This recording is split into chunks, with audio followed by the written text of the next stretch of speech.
that ball. Rambo Radio with your host, Jen T. Fuck, I don't know what the fuck. Yeah, fucking Jen is a warlord. I'm fucking coming for you. Now I feel poo coming out of my bum. So it's a lot right now. Yeah, it's a lot. What's up, everybody? Welcome to Rambo Radio. I am your host, Jen T. Twitter and Instagram at Jen T523. Friends, hello again. It is I, your dear friend, Jen. I am here to podcast to you guys. As you can tell, I am tired. Tired as fuck. But we're just, I'm just trying to survive. Oh, man. Oh, man. You know, I am fresh off losing my matches at ADCC. That is, very painful for me to say, losing. But I did get second place. I managed to get second place, but I was not impressed with my performance, as George St. Pierre would say. I felt like I could do better, but it was just a series of unfortunate events. Some might call them excuses, but I'll just give you the breakdown. So I was already, the last couple of weeks, I'm sure for those of you who've been listening, we're fully aware of how anxious I was about having to drive to Long Beach twice. I was not keen on that. I was not happy about that. I was quite upset about that. And then at the 11th hour, got a hold of somebody that worked for the company and allowed me to weigh in the day of, but I had to be there by 8 a.m. So, all right, fine. I'll go there at 8 a.m. They're going to have kids matches, but according to this tentative schedule, keywords tentative, I would be on at noon. All right, I can sit for 4 hours. No biggie. Just watch some kids and, get warmed up, and we'll be out there by noon. So I get there at 8 a.m. I weigh in. I get thrown into apparently because of my weight, and there was no one close to my weight, they decided to throw me in with somebody who was way more experienced than me, a brown belt, if I'm not mistaken. And that was a daunting task. I roll with brown belts all the time. I don't submit any of them. I usually get just beaten to death by brown belts. So I'm a blue belt. So that's two divisions higher than me. So I said, I'm going to give it my best. And my coach says, what's her record? And I said 13-1 or 13-2. And 8 of her wins have been submissions. And he goes, well, I know you're not going to tap, so you're good to go. And I was like, yeah, what? I was like, my guy, she's more experienced than me. Hey. But I said, okay. My coach has the confidence, so let me try and fake the confidence to get this done. And, as it got closer, I was there. Let's see. The first hour I was there, all of a sudden there were no matches going on. The kids were going on. And then about 45 minutes into it, they stopped all of the matches because there was no internet. And then because they're live streaming this on pay-per-view service, obviously they need internet. So they stopped all the matches, which set us back an hour. Okay, fine. So then that brings me to 1 o'clock. So I want to say after the delay, things started moving again. About 10 o'clock, I check and see I'm now at 2 o'clock. And I go, this is exactly what I didn't want to happen.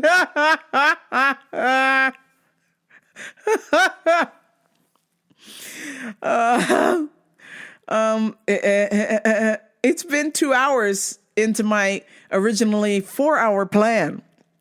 And now you're pushing me back another 2 more hours into my 4-hour plan. So now we're going to be at 6 hours here. Okay, fine. I'm just trying to just deal with what is happening. So noon rolls around, which was my original time. I am now going on at 3 o'clock. And I said, well, it's all over. I was like, I'm done. I want to go home. I just want to, get in my pajamas and watch the fights. I'm done. I don't want to do this anymore. I'm fed up. I'm pissed off. I want to go home. I'm tired. I'm hungry. I got up at 6 a.m. to be in Long Beach by 8. So 2 o'clock rolls around. You're now on at 4:45. And I went, you know what? The only thing that stopped me from marching out of that building was, we're already here. Let's just get this over with. And regardless of what happens, you're going to win a medal because there's only one other girl in your division. Nobody else signed up. Okay. So you can do this. No matter what happens, you're going to get a medal. Okay. So, 3 o'clock rolls around. I start warming up. Get all warmed up. I'm planning on going on at 5 o'clock. Okay. And, then my friend texts me. She goes, "You're on now." And I was like, "It's 4 o'clock." She's like, "Yeah, you're on now." I was like, "Yeah, whoa." So I ran down there, and honestly, during my warm-up, I had the best warm-up with my coach.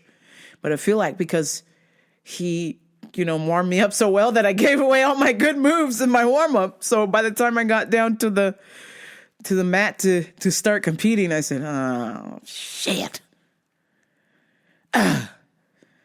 She knows how to wrestle. Damn. Okay, we can do this." So I've been working on my wrestling. I have been practicing. And of course, if you guys want to watch along, you can go to Gen T TV and watch.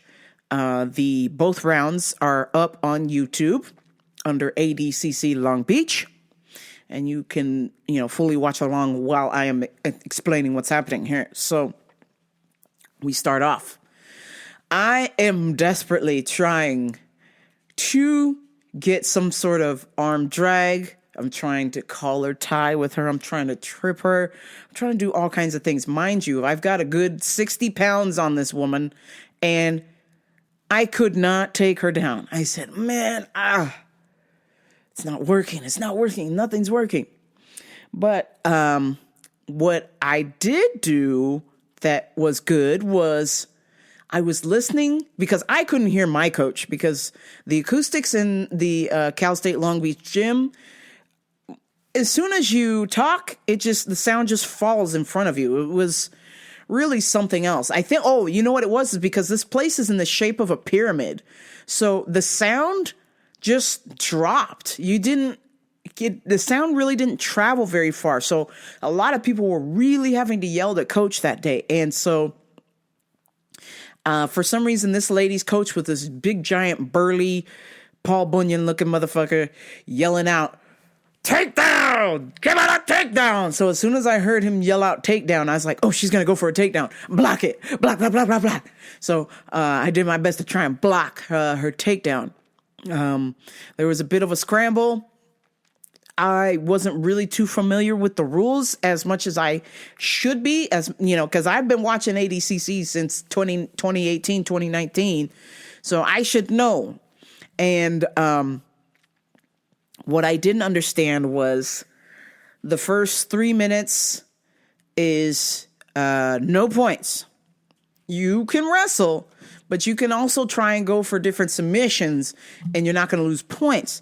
So, and I noticed about 90% of the matches that I had watched throughout the day in my haze of emotional exhaustion, because I wasn't physically tired, emotional exhaustion, a lot of people were pulling guard or sitting down, and I was like, I thought that's -2 points, but if they're not counting points the first 3 minutes, then they can't deduct the points. So I was like, oh shit. I should have done that. It didn't click with me until after the fact. I went, shit.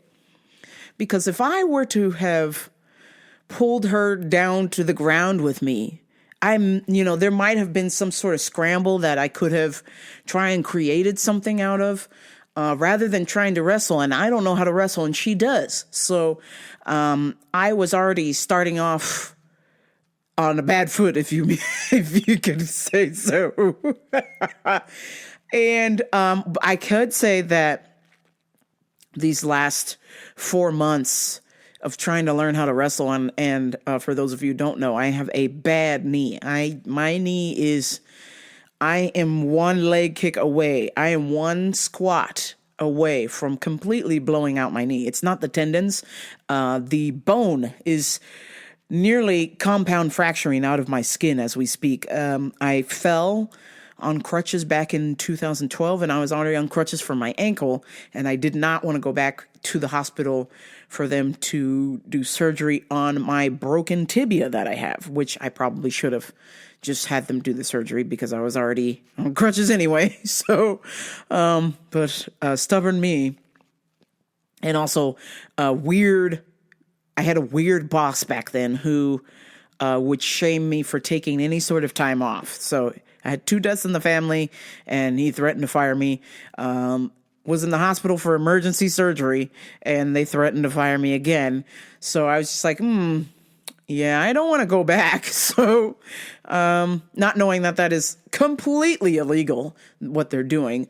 And when I leave, I will be writing that in my exit interview, how many times these people should have been sued. But anyway, I digress. I have a fractured tib fib, and I never got it fixed. So the bone is partially sticking out. Now, it's not coming out of the skin, but you can definitely see that my tibia is protruding out of my skin.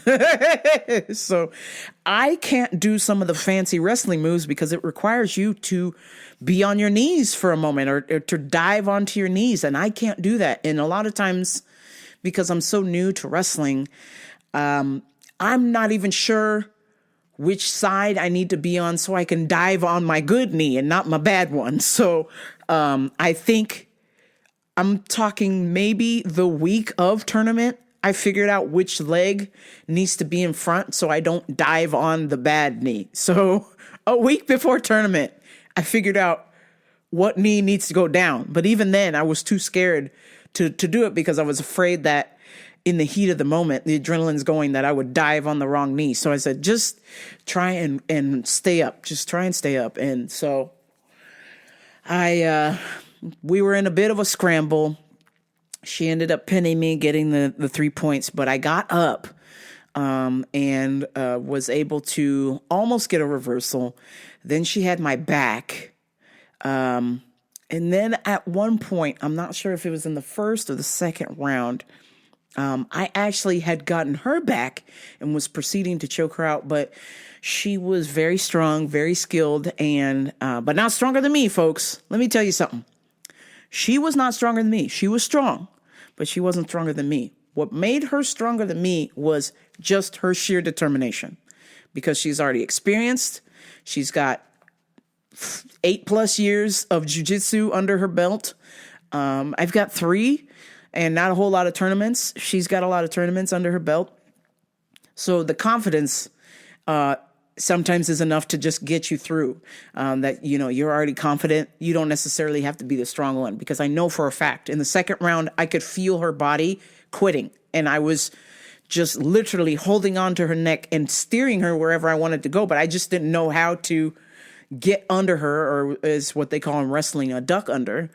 And I could tell me holding onto her neck was making her tired, and I wasn't tired, but I was just emotionally fatigued. I was exhausted. I didn't want to be there. I wanted to go home. I hadn't eaten. I was hungry. I hadn't eaten since almost 24 hours prior to the match. So I basically sabotaged myself. The last thing I had eaten was 5 o'clock dinner, and then I didn't eat anything until after my matches were done, which was like 5:30, 5:45. I only had an apple. So I was just tossed. I was trash. It was garbage. I felt like I gave it the best performance that I could with the skills that I have. It's very difficult to try and catch up to somebody who's been doing this for 8+ years. It's happened once. I submitted another lady who'd been doing it for a long time, but again, that was just sheer determination that I won that fight because I didn't have the skills.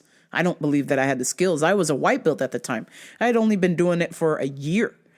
But I just knew this one particular move so well because it was the only move I had. I just knew that move so well that once I got it, I knew that nobody would get out of it. So, and I happened to catch her with it. So, but this chick, I almost had her. At one point, I had what is known as a front headlock or a bulldog choke, and I panicked. I had her. And I did the ultimate no-no that you reach behind to grab somebody, which somebody behind you is going to be more stronger than you are reaching to grab them from the front. So that's always a no-no. But because I knew that she was tired and I knew that I had more strength in her, I was able to reach behind me and get a hold of her neck and just pull her to the front. And my mistake was to get onto her back, but instead I stayed on her side trying to choke her from there. And if you know anything about wrestling or movement or even like breakdancing or any sort of martial arts, you know, if you've got somebody's head, you can kind of stop them from moving. But if their hips are free, their hips are really the steering wheel of the body. Okay. So if you can control somebody's hips, if their head moves, they can still kind of move around, but not as well as they should. But if you don't have the hips, then they're free to move their legs, they're free to move their hands, their shoulders. Everything relies on the hips, essentially.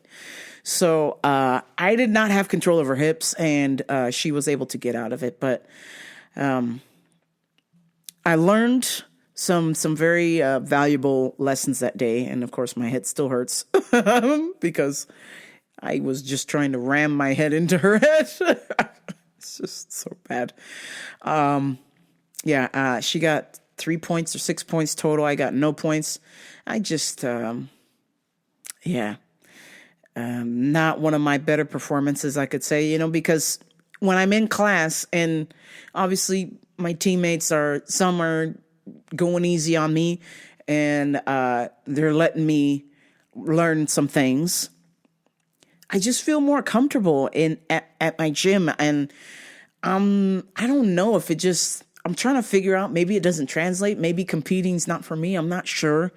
I really want to get back out there and give it a shot because I feel like 0 points is just unacceptable. I can't not show up empty-handed like that. I mean, I got a silver medal, which a lot of people are like, hey, you did great. You got out there. But for me, I was like, I didn't even score any points. That's embarrassing to be swept like that, to have no answers, even though I was in control for the whole second round. I was in control most of it. So I was like, man, there's just, you've got a lot of work to do. And I'm not afraid of putting in the work. All this week, I've been punishing myself, aka going to the gym after the gym and lifting weights. And when I say lifting weights, I'm doing 8 sets of 8, no breaks. I'm really trying to just get out there and condition myself to the max. So that way, there's one coming up in March. I'm like 10% sure that I'm interested to doing it. It's in Vegas. Or just waiting until the next one in California, which would be Orange County. I believe sometime either in the spring or the summer. So the good brain of mine says just wait until Orange County. The person who's a perfectionist and shouldn't be a perfectionist tells me, no, we need to get back out there in March and do this again. We need to erase the mistakes you made in front of thousands of people. But then again, I said, I had to make the mistakes to understand how it works, what strategy I need to come up with, because the strategy I had didn't work. I can always get better at wrestling. I'm trying to wrestle as much as humanly possible. Obviously, if I didn't have a job and there was somebody paying my bills, then I would probably be at every jiu-jitsu class imaginable. I would be at every wrestling class imaginable, but I can't. I can't get to everything because of work. So I'm desperately trying to get whatever class time I can get to try and wrestle, to try and improve my technique, because I am desperate to be better than what showed up there at ADCC Long Beach, because I know deep in my heart I could do better than that. That was like trash to me, absolute trash. I know I shouldn't be so hard on myself, but at the same time, it's like, you didn't get any points. You got swept 2 matches in a row. You had no score. Like, come on, next time you got to score a point, something. You got to do something. So, go check it out, Gen T TV. If you know how to wrestle or do MMA, then, I will fully accept critiques, because I am open to that. Because I know that I need to work on my techniques and work on how to wrestle, even though I only have one good knee. So, I'm trying, y'all. I'm giving it my best, and I'm determined to be better than what showed up at ADCC Long Beach. To me, that's just like completely unacceptable. Now, a lot of people are like, no, you did good. You got out there. This is what you can improve on. But I'm like, no, I didn't score any points. I didn't score a single point. That is bad. Muy malo. Okay? But losing like that did give me the blueprint for next time. Like, next time if it's in Orange County, next time we're going to weigh in the night before. We're going to drive. We're going to do the drive twice just so I can sleep in and then leave my house at noon, show up at 2, go on at 4, and be well rested and fed, rather than starving and emotionally tired and just emotionally over it. I think that's a way better strategy. And then also to initiate some sort of takedown, make more attempts to try, because the opportunities were there and I just didn't possess the brain power to get it done. I could see that, hey, I needed to do this, but I just did not have the emotional energy. I was just zapped. Physically, not tired at all. Matter of fact, she was winning and she was breathing heavy and was way more tired than me. So, and she let me know that. So, I know that my conditioning can be improved, but we're on the right track, and my technique can definitely be improved. And speaking of techniques, it's like I said, it's not often that you catch a brown belt, let alone almost never. You don't. And I've been rolling with the homie Nightwolf for 3 years. And it took me 3 years to finally submit this man. And when I tell you 3 years of training 6 days a week, almost rolling with this guy at least 3 to 5 days a week, and him tapping me relentlessly, beating me over and over and over and over and over again, thousands of times. That one time that it happened, that I submitted him, I was just in a state of shock. I didn't understand what was happening, because the particular move that I got him with, he is so strong that when I've tried to bend his elbow back in what is known as a Kimura, he is so strong that he is able to lift me up off of his body with one hand and undo the Kimura move. So I'm like, what just happened? It was just a series of right place, right time, and just the positioning. And I guess he's saying my technique is getting better, that I was able to get that. So I know that I feel like watching all of the tape that I do, because I watch copious amounts of tape. I mean, I don't think anybody at that gym watches more footage than I do. I am watching, when I say I watch footage of jiu-jitsu, I watch YouTube jiu-jitsu videos when I wake up in the morning, when I'm on lunch, after the gym, when I come home and I'm cooking, after I'm done eating. I get in bed, I've got my jammies on, and I fall asleep watching jiu-jitsu videos. I wake up in the middle of the night. Most people would turn the video off. I go, nope, seen this one. Turn on another one. Start watching it again until I fall asleep. I am watching footage nonstop because I want to be better than what I used to be. And I believe it's starting to show now because maybe people are just trying to be nice to me, or they're being real and they're saying, hey, your technique is getting better. It's really good. And I was like, wow, oh my God, that's me. They're talking about me. And they're telling me that I'm getting better because I don't see it. I feel like I'm just the same terrible white belt as when I started. But other peers are telling me that I'm getting better. So I'm like, you know what? That just motivates me to get better. So I'm like, all right, if I'm getting better at this, then that means there's room for improvement and I can be better. And just like going to the gym, I had been lazily lifting weights. I'm like, no, we're going to the gym. Every other day is weights. All the days are cardio. So, because I want to make sure my conditioning stays up for tournament, because if I can out cardio a chick that was probably 60 pounds lighter than me, that should tell you it works. Sitting in the sauna, doing the Stairmaster, doing 8 sets of 8s, no breaks. I am just out here doing the best that I can do because I know that I can improve and I can be better. And I want to make a difference in my training and also inspire other people to do the same. And it doesn't necessarily have to be for fitness purposes. It can be, maybe you paint and you haven't painted in a while, that maybe you could pick it up and start practicing. That motivates me because, sometimes people tag me in their stuff on social media like, hey, I see you always working out. So I started working out and now this is happening. So I'm like, cool. We're all motivating each other to be better. And I like that. So, I'm trying to think what else. So yeah, if you're bored and you want to watch me get smoked, Gen T TV, ADCC Long Beach video, it is up. And, I believe that I will get gold next time. That is the goal, going for the gold next time. And if I get silver, okay. If I get bronze, okay.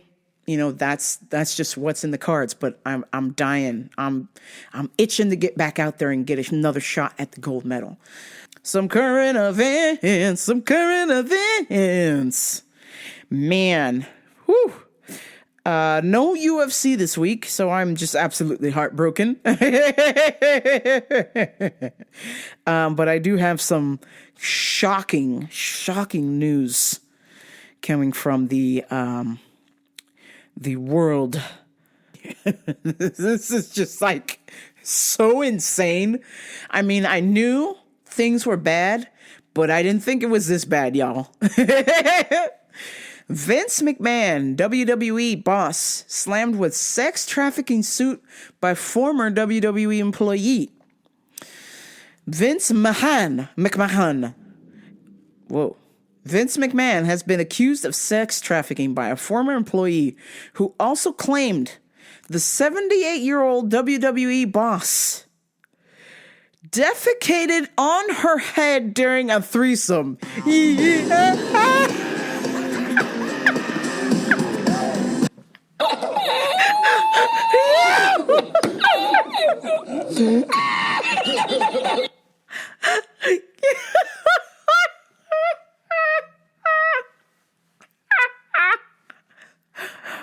Oh, shit. First of all, let me be clear. I'm not laughing at this woman. I am laughing at Mr. McMahon, who cannot hold his bowels during threesome. That he is so old that he is shitting on women's heads. It's just so fucking bad, man. Janel Grant previously agreed to a $3 million settlement in exchange for signing a non-disclosure agreement in 2022. She has now filed a new lawsuit against McMahon.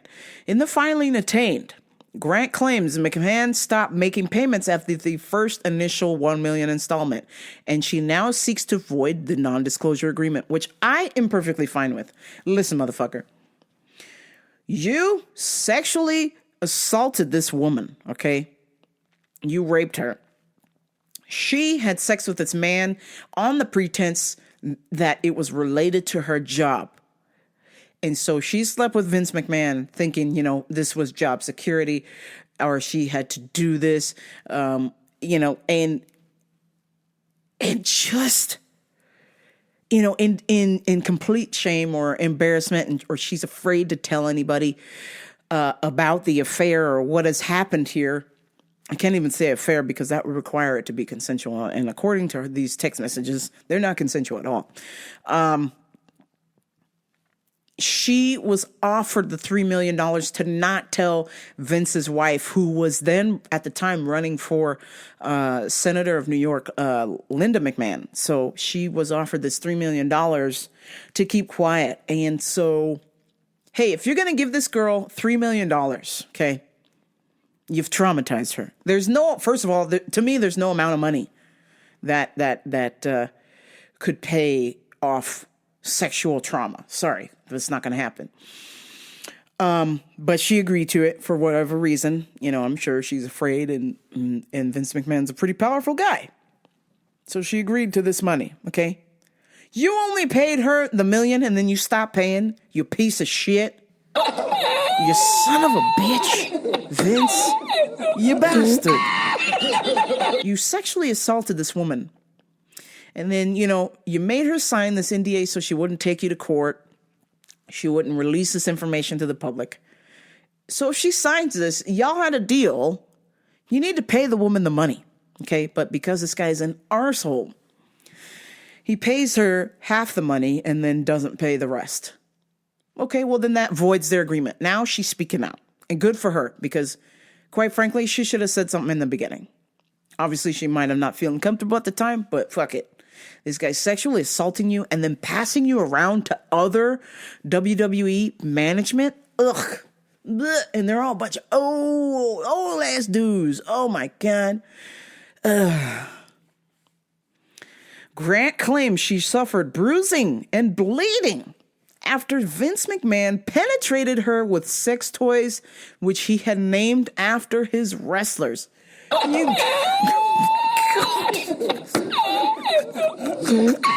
Hey, come and get Triple H. Let me shit on your head. Why don't you grab the Nation of Domination? Why don't you grab this dildo Harlem Heat? I'm gonna finish you off with The Rock, the People's Elbow. This is a dildo the size of the People's Elbow.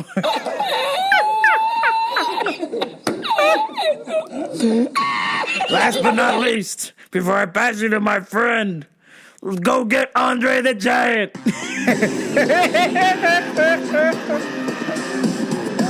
You ever seen a Macho Man Randy Savage? Or what about the Ultimate Warrior dildo? Yo, this is so bad. God, what a piece of shit. Oh, man, you fucking Momo. Shut off, you fucking prick. Oh, my God. She has also stated that McMahon and another senior WWE official locked her in a room at the WWE's Connecticut headquarters and took turns sexually assaulting her. Oh my God. McMahon is also accused of trafficking Grant to other men and sharing nude photographs to other people. Oh my God. Ugh. The organization WWE previously describes McMahon's sexual relationship with Grant as, air quotes, consensual in a 2022 statement. Yeah, that is completely not consensual. That's hella gross. Today, the complaint seeks to hold accountable the WWE execs who sexually assaulted and trafficked plaintiff Janelle Grant, as well as the organization that facilitated or turned a blind eye to the abuse and then swept it under the rug. Oh my God. Grant also claims that McMahon trapped her in a sexual relationship by promising to help advance her career before ultimately exploiting her and trafficking her to other executives in the company. Oh, Jesus. In 2020, McMahon is accused of sharing a photo of Grant with others and texting that she may scream and try and say no, although it would be difficult to say anything with a cock down her throat. You piece of shit. Oh my God. Ugh. What a vile human being. Oh my God. Oh, this is just... in May of 2020, Grant and McMahon and another executive had engaged in a threesome in which McMahon defecated on Grant's head before commanding her to continue pleasuring his friend. Oh my God. Upon his return from the bathroom, McMahon and his friend actively resumed the threesome, which lasted over an hour and a half, while Grant was covered in Mr. McMahon's doo-doo butter. God,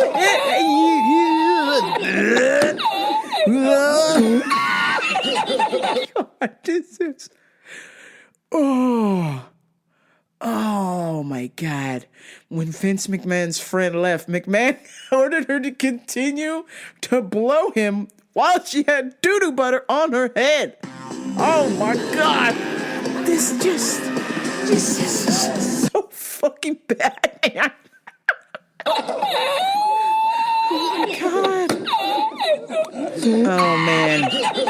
Grant started working at WWE headquarters in 2019 when she was dealing with profound grief and struggling financially. After devoting years to round-the-clock care to her parents that had passed away. On top of that, she was unemployed and lost her family home in bankruptcy. Ugh. And then here comes Mr. McMahon saying, I will pay you lots of money. Please suck my dick. Let me shit on you. Yeah. Fuck off. Oh my God. Oh man. Oh. She has the text messages, y'all. She's got screenshots, bitch. This is wild. McMahon allegedly pushed Grant for the sexual relationship while insisting that she keep the affair quiet. But when she began to seek a way to end the fling, she claims it became clear to her that her job was tied to her willingness to perform sexually for Mr. McMahon. Oh, God. Baby girl, it's time to get a new job. Oh, my God. In 2001, Grant says McMahon told her to make a personalized sexual content for a WWE superstar whom he hoped to re-sign. The filing does not identify the individual, but it did describe him as a former UFC heavyweight champion. Folks, there is only one WWE superstar that went on to the UFC to win a UFC championship. Friends, it reminds with Croc and it ends with Lesnar.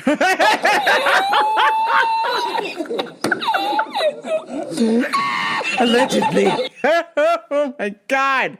Guys, she didn't name him, but Brock is the only one. Okay? Brock Lesnar. You know, let me just do a quick little Google search here, but I'm pretty damn sure.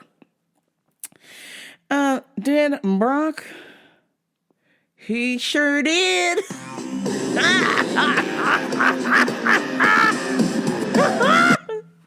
Vince McMahon ordered her to make a sexual video for a WWE superstar whom he hoped to resign. The filing does not identify the individual, but did describe him as a former UFC heavyweight champion. After resigning the unidentified individual, Brock Lesnar, allegedly, McMahon allegedly texted Grant in August to say, part of the deal was fucking you. Yo, you mean to tell me that you...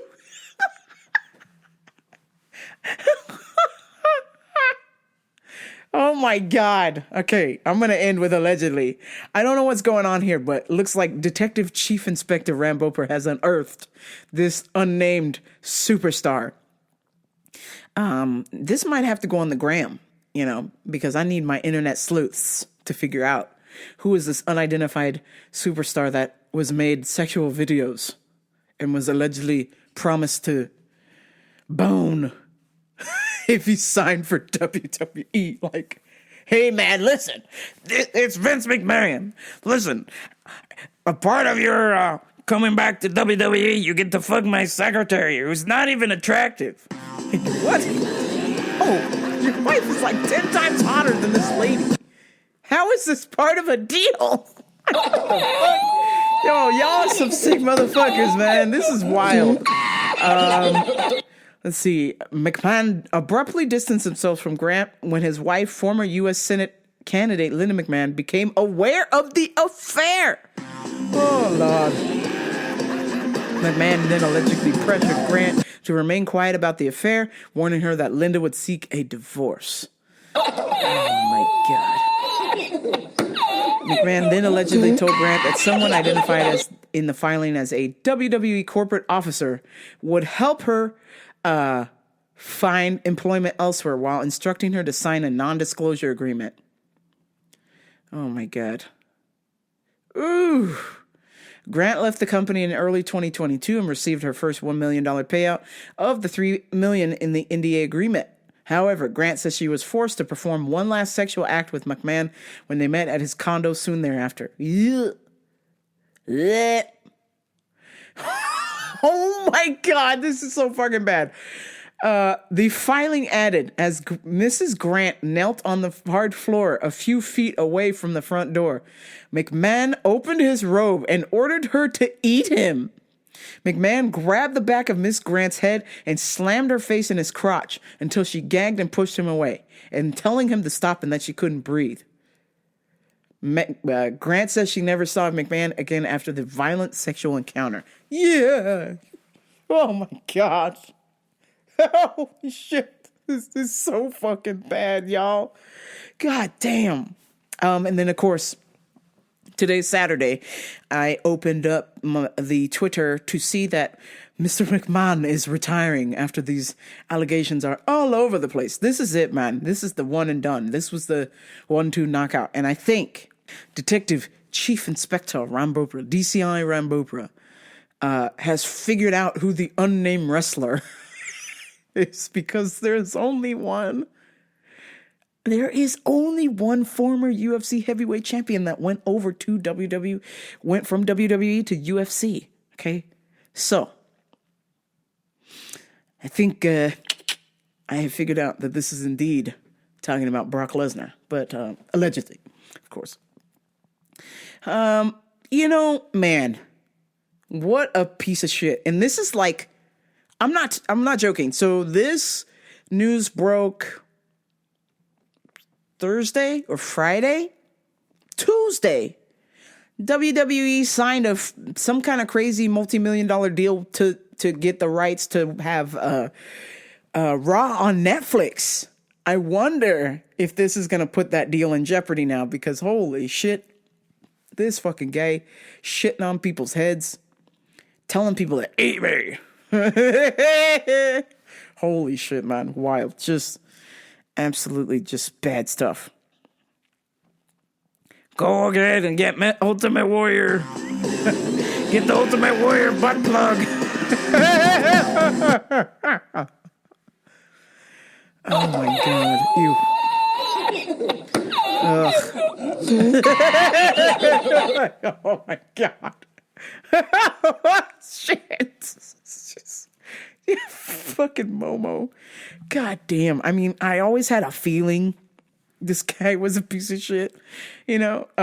But I just thought, in the back of my mind, I thought, you know, he's really into character. This guy can't be this evil, can he?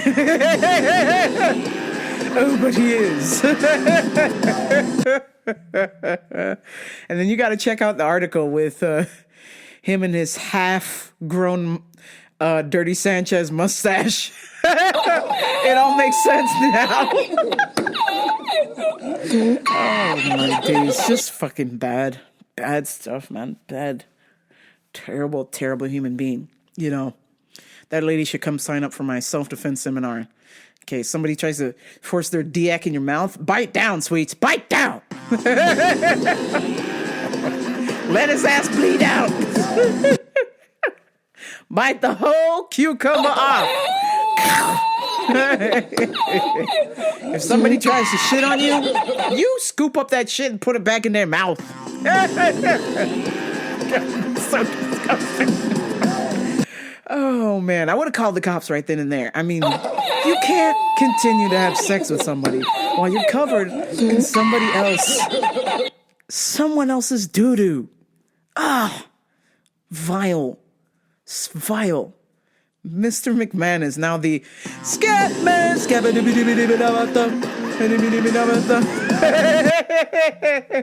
He will be forever known as the Scatman now. Some cool shows I'm watching. I am watching 007 Road to a Million. I actually just finished it last night, and holy shit, this show, I mean, you gotta check it out. Do you like puzzles? Do you like The Amazing Race? Do you like James Bond? Then you're gonna love this show. So basically, they have an opportunity for people to win $1 million, but they got to answer a series of questions, and they've got them reenacting a lot of the scenes from different James Bond movies. So it's really like a trip down memory lane for me, because I'm like, oh, I recognize this scene is from this movie, and oh, I recommend this. This is the part when Jaws was on the cable car chewing on it with his metal teeth, you know, just all kinds of really cool stuff. And without spoiling it, one of the episodes, they had to climb up this crane. And I don't know if you remember in Casino Royale, they had it was either in Casino Royale or No Time to Die, where Daniel Craig climbs up this crane and he's chasing after a dude, and they start fighting on top of the crane. Okay, so the contestants of the show don't fight on top of the crane, but they put a briefcase that has like a puzzle piece, and that puzzle piece unlocks the next place that they need to go to get the money, right? So they got this giant ass crane, and this is the crane that Daniel Craig and this dude were fighting on, man. And it's a husband and wife couple. And my guy goes, hey, so you got to go up the crane because I'm afraid of heights. And I was like, wait a minute.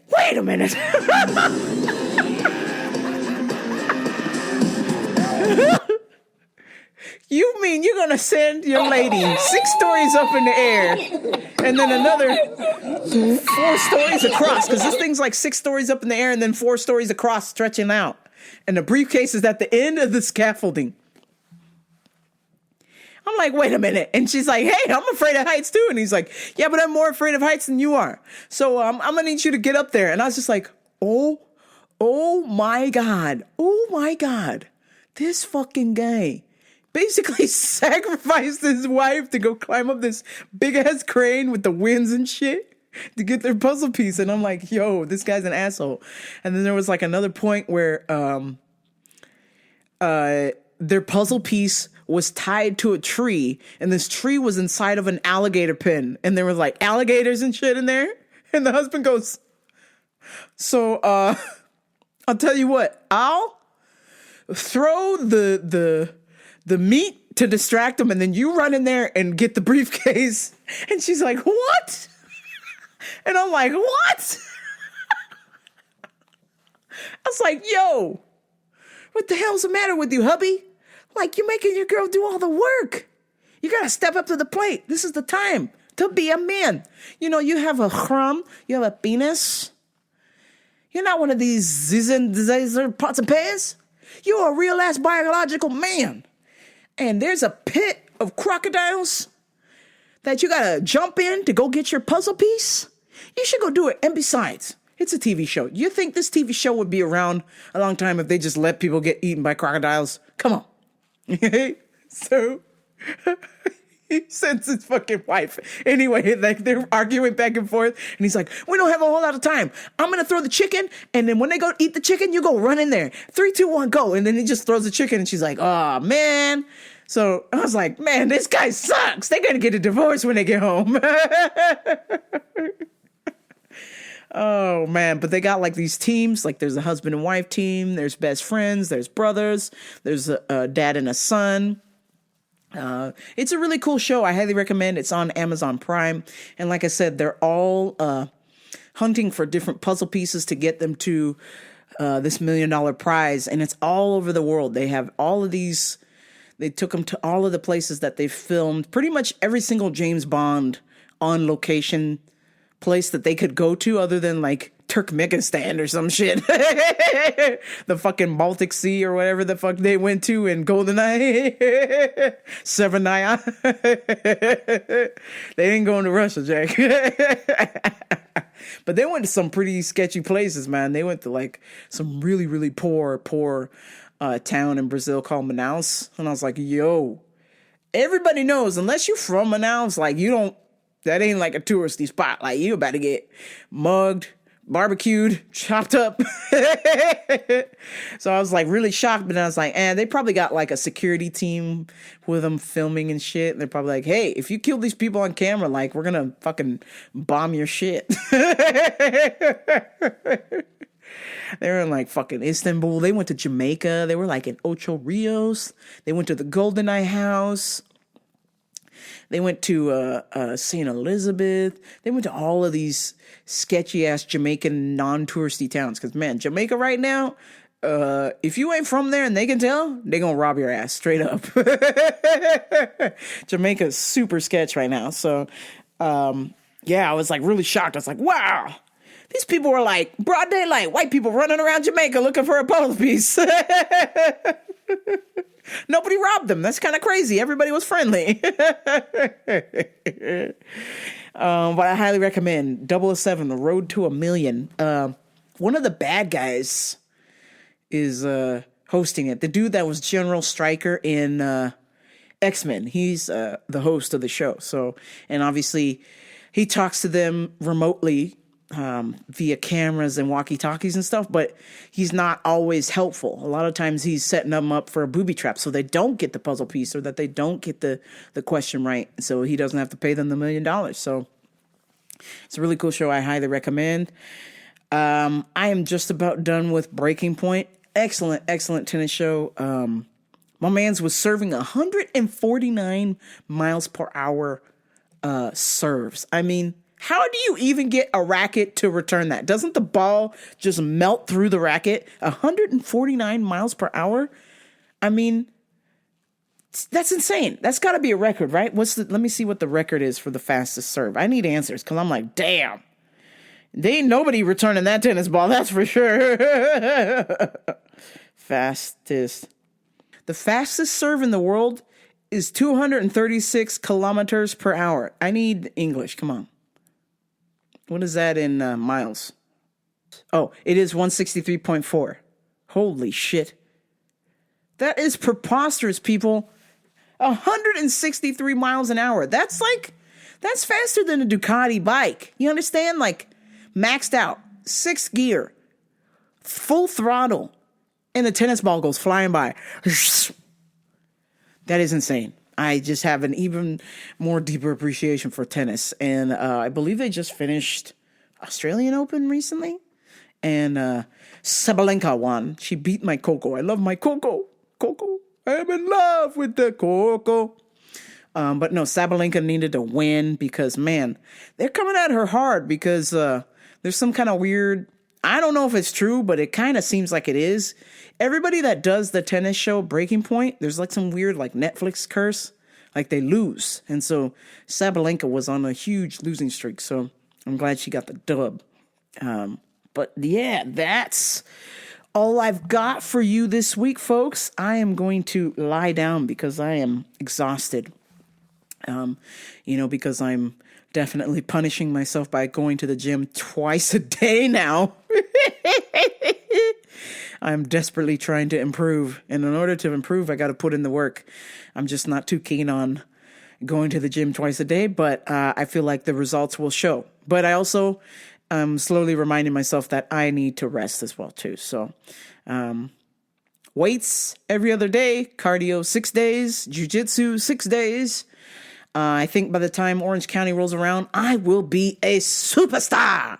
I will be in shape and ready to kick ass. Thank you so much for tuning in.